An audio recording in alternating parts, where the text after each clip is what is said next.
Hello guys, welcome to my new video in aquarium fish world. আজকে আমার মাছের ফিন রট disease হয়েছে, সুতরাং আমি কিভাবে সেটার প্রতিরোধ করি সেটাই তোমাদের আজকে আমি দেখাতে চলেছি এই ভিডিওর মাধ্যমে, এবং কি আমি ব্যবহার করি ওষুধ হিসাবে সেটাও তোমাদের আজকে দেখাবো, এবং একটু জল চেঞ্জ করেও দেখাবো যে কীভাবে আমি জল চেঞ্জ করি। সুতরাং তোমরা এই ভিডিওটা দেখতে থাকো। চলো আজকে ভিডিও শুরু করা যাক। দেখো বন্ধুরা, এইটাই হলো আমার মাছের ট্যাঙ্ক। প্রথমে আমি একটু মাছের লাইটটা বন্ধ করে নেব, তোমরা দেখতে থাকো। এই যে মাছের লাইটটা বন্ধ করে দিলাম। এবার আমি উপরের একটু লাইটগুলো সরিয়ে দেবো। আমার এখন এই লাইটটা বাল্বটা ব্যবহার করতে হচ্ছে, কারণ আমার যে লম্বা নীল সাদা লাইটটা ছিল সে লাইটটা এখন নষ্ট হয়ে গেছে, কালকেই দেখছি নষ্ট, জ্বলছে না। সুতরাং এখন এই লাইটটা দিয়ে, সাদা লাইটটা দিয়ে চালাতে হবে। ফিল্টারটাও সরিয়ে নিলাম।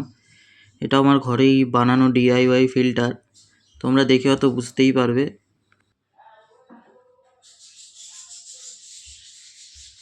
তোমরা হয়তো লক্ষ্য করেছো যে বাঁদিকে লাল রঙের একটা লাইট জ্বলছে, এটা আসলে হিটার। মাছের যেহেতু ফিন রট ডিজিজটা হয়েছে, সেটার মূল কারণ হচ্ছে জল ঠান্ডা হয়ে যাওয়া, জন্য হিটারটা চালিয়ে রাখতে হয়। এই যে আমার নষ্ট হয়ে যাওয়া লাইটটা, কেন জানি না, আমি কিছুই দেখতে পাচ্ছি না লাইটটা কি হয়েছে না হয়েছে। সবই ঠিকঠাক আছে, তবুও জ্বলছে না কেন? দোকানে নিয়ে গিয়ে দেখাতে হবে, নয়তো একটা নতুন কিনতে হবে। দেখি পরে কি করি। পরে তোমাদের এটি নিয়েও ভিডিও আসবে হয়তো, তোমাদের আমি নিশ্চয়ই দেখাবো। ওরা ভেবেছে, মাছগুলো হয়তো ভেবেছে যে আমি ওদের খাবার দিয়েছি বা দিতে চলেছি। সকালে ওদের দিয়েছিলাম। এই যে একটা নরম ছোবা দিয়ে আমি একটু অ্যাকুরিয়ামের কাছটা ঘষে দেবো, কারণ যেহেতু এত পাওয়ারের লাইট জ্বলে, সুতরাং অ্যালগি ধরে যায়। এর জন্য এই লাইটটা আমি খুব একটা ব্যবহার করি না। যেহেতু ওই লাইটটা খারাপ হয়ে গেছে, সেহেতু এই লাইটটা ব্যবহার করতে হচ্ছে, এবং একটু অ্যালগিও পড়ে গেছে কাছে, একটু আমি সেটা ধুয়ে দেবো। ধুয়ে জলটা চেঞ্জ করে নেবো। তোমরা দেখতে থাকো ভিডিওটা।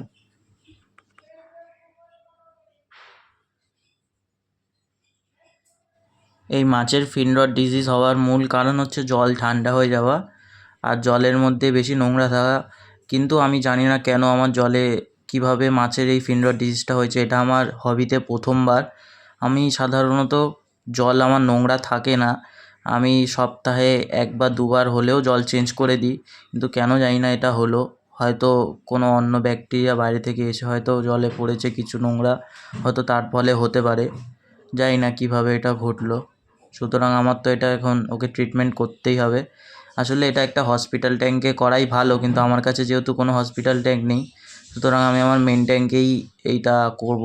সুতরাং তোমরা দেখতে থাকো ভিডিওটা।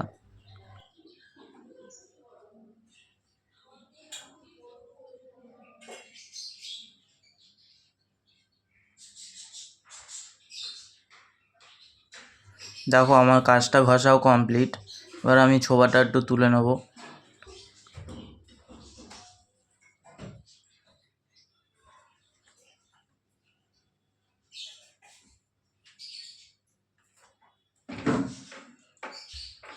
এবার আমি একটা বালতি নিয়ে আসলাম। এই বালতিটা 18 লিটারের বালতি, এবং একটা পাইপ নিয়ে আসলাম। যেহেতু আমার কাছে কোনো সাইফন পাইপ নেই, আমি এই পাইপ দিয়ে আমার মাছের জল চেঞ্জ করে থাকি। দেখতে থাকো তোমরা আমি কীভাবে মাছের জল চেঞ্জ করি।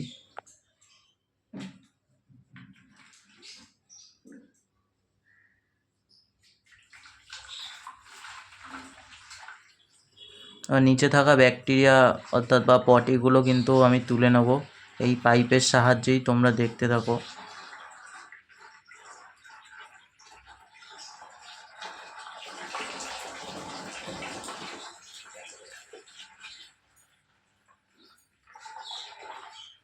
এখানে আমার পটিগুলো বেশি জমা হয়েছে, কারণ এখানে ফিল্টারের ফ্লোটা একটু কম, সের জন্য এখানেই জমা হয়েছে। সুতরাং ওখান থেকে পটিগুলো, মাছের পটিগুলো তুলে নেব। এবং ড্রিফটুডের ওখানেও কিন্তু অনেক পটি জমা হয়, নোংরাও জমা হয়, ওখান থেকেও একটু পাইপ ঢুকিয়ে একটু করে নেব, পটিগুলো পরিষ্কার করে নেব, যাতে করে ওখানে অ্যামোনিয়া না হয়। সুতরাং দেখতে থাকো তোমরা। মাছগুলো দেখো ভয়ই পায় না, কারণ ওরা এটা দেখে দেখে অভ্যস্ত। ওরা জানে যে ওদের আমি কিছুই করব না, শুধু জলটা চেঞ্জ করেই চলে যাব। আমি আমার ট্যাঙ্কে কিন্তু শুধুমাত্র পুরো জল চেঞ্জ করব না, শুধু 10% জলই চেঞ্জ করব, কারণ হলো এখন গরমকাল, এই মাছ যেহেতু গরমকালেরই মাছ, অর্থাৎ এরা গরম জলেই থাকে, এদের কোনো রকম অসুবিধা হয় না, কিন্তু এরা একটু সেনসিটিভও হয়ে থাকে, সুতরাং বেশি জল চেঞ্জ করলে এদের আবার অসুবিধা হয়। আমি খুব একটা পুরো জল চেঞ্জ করি না, হলে 30-40% ট্যাঙ্কের জলই পরিষ্কার করি, চেঞ্জ করে দিই। এবং আমার প্রায় সারা বছরই এই হিটার চলতেই থাকে, কম বা বেশি। ওই কিছুদিন আগে আমি যেহেতু গরম পড়েছিল, সেহেতু আমি একটু হিটারের পাওয়ারটা কমিয়ে দিয়েছিলাম, 22-এ করে দিয়েছিলাম। সেজন্য হয়তো আমার এই মাছের ফিন রট ডিজিজটা হয়েছে এবং জলটা একটু ঠান্ডা হয়ে গেছিলো। আসলে এরা একটু গরম জলে থাকতে পছন্দ করে এবং এরা গরম জলেরই মাছ, সুতরাং এদের জানি না কী করে হলো, ওর জন্য আমি এখন হিটারটা 26-এ করে দিয়েছি। এর জন্য হয়তো আর এরপরে কোনো এদের আর অসুবিধা হবে না। দেখো জল পড়ছে, সাইফন চলছে, বেশি না 10% জলই পরিষ্কার করবো, হয়ে গেল আমার জল সাইফন করা। এবার আমি জল ঢালবো। আসলে আমি জল ঢালার সময় সবসময় আমি আমার খাওয়ার জল, অর্থাৎ ঘরে যে 20 লিটারের ড্রাম থাকে, সেই ড্রামের জলই কিন্তু আমি এই অ্যাকুরিয়ামে ব্যবহার করে থাকি। কোনো বাইরের টিপ কলের জল বা বোরিংয়ের জল বা পাম্পের জল কিন্তু আমি ব্যবহার করি না। এই যে দেখো, আমি 20 লিটারের ড্রামটা ঢালবো, 10% জল যতটা নামিয়েছিলাম অতটাই আমি কিন্তু ড্রাম থেকে ঢেলে ততটাই অ্যাকুরিয়ামে ঢালবো। আবার তোমরা দেখতে থাকো ভিডিওটা। আপনাদের একটু মনে করিয়ে দিই আমার ভিডিওটাই দেখতে দেখতে, যদি আপনাদের এই ভিডিওটা আমার ভালো লাগে, আমার চ্যানেলে অনেকেই এরকম ভিডিও আসতে থাকে, সুতরাং আমার চ্যানেলটিটা একটু সাবস্ক্রাইব করতে মোটেও ভুলবেন না, এবং পরবর্তী নোটিফিকেশান বা ভিডিও পাওয়ার যে নোটিফিকেশান সেটি পাওয়ার জন্য সাবস্ক্রাইবের পাশে থাকা বেল আইকনটি কিন্তু মোটেও টিপতে ভুলবেন না, এবং ওটা অল নোটিফিকেশানে সেট করে দেবেন। সুতরাং পরবর্তী ভিডিও আপনার কাছেই প্রথমে যাবে। আপনারা দেখতে থাকবেন আমার ভিডিওটা, এবং ভালো লাগলে একটু লাইক, একটু কমেন্ট, একটু শেয়ার করে দেবেন।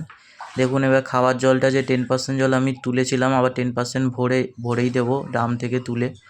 দেখুন আমি ধীরে ধীরে ভরতে থাকবো, আপনারা দেখতে থাকুন। আর ড্রিফটউডগুলো একটু সরেই গিয়েছিলো, মাছেরা এদিক ওদিক করতে গেলে ড্রিফটউডটা একটু সরে যায়, সুতরাং আমি ওইগুলো একটু ঠিক করে দিচ্ছি, যাতে করে আর পরে গিয়ে অত অসুবিধা না হয়।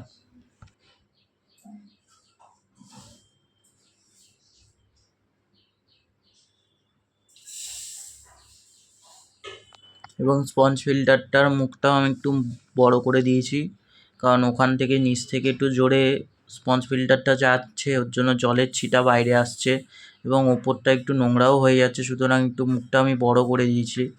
এবং স্পঞ্জ ফিল্টারটা একটু বেঁকে গেছিলো, ওটাও আমি ঠিক করে দিলাম। এবার আপনাদের আমি দেখাবো যে আমি কি ওষুধ ব্যবহার করে থাকি। এটা কোনো দোকানের ওষুধ না, আপনারা দেখলেই বুঝতে পারবেন, আমি একটু পরেই আপনাদের দেখাচ্ছি।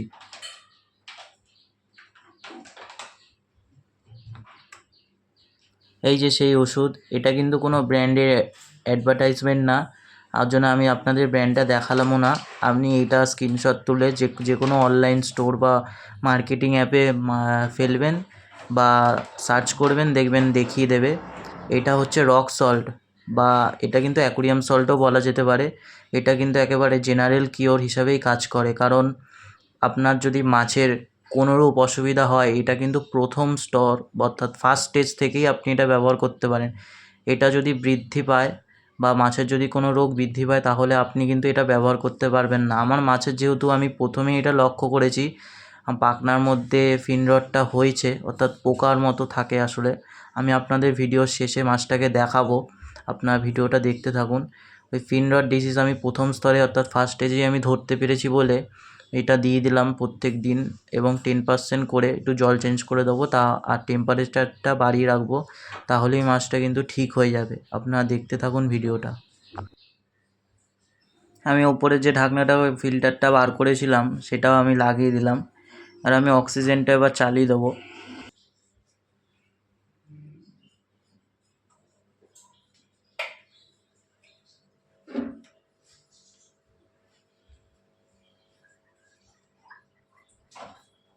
এবং ওপরের যে সাদা লাইটটা অর্থাৎ বাল্বটা যে আমি বার করেছিলাম, সেই বাল্বটাও এবার লাগিয়ে দিলাম।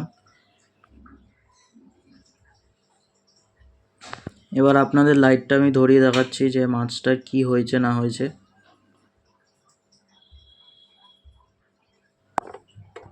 দেখুন আমি সামনে নিয়ে যাচ্ছি ক্যামেরাটা, এই যে আমার লাল মাছটার ওপরের ডলসিনের পাখনাটা একটু দেখুন, একটা সাদা রঙের ফুটকি মতো দেখা যাচ্ছে। পিছনের লেজেও হালকা হয়েছে, কিন্তু ওটা আমি কালকে ওকে নুন দিয়েছিলাম বলে ওটা একটু কমে গেছে, কিন্তু ওপরের পাখনার ডলসিন ফিনের মধ্যে ওটা কিন্তু এখনও পোকাটা লেগে রয়েছে। ওটা এক ধরনের পোকা, এটা কিন্তু বেশি বাড়তে দেওয়া যাবে না, আগে থেকে এটা ঠিক করতে হবে। আজ ভিডিওটা এই পর্যন্তই আমি রাখলাম। আপনাদের যদি এই ভিডিওটা ভালো লাগে আমার চ্যানেলটিকে মোটেও সাবস্ক্রাইব করতে ভুলবেন না, এবং এই ভিডিওটাকে একটা লাইক, একটা কমেন্ট এবং একটু শেয়ার করে দেবেন।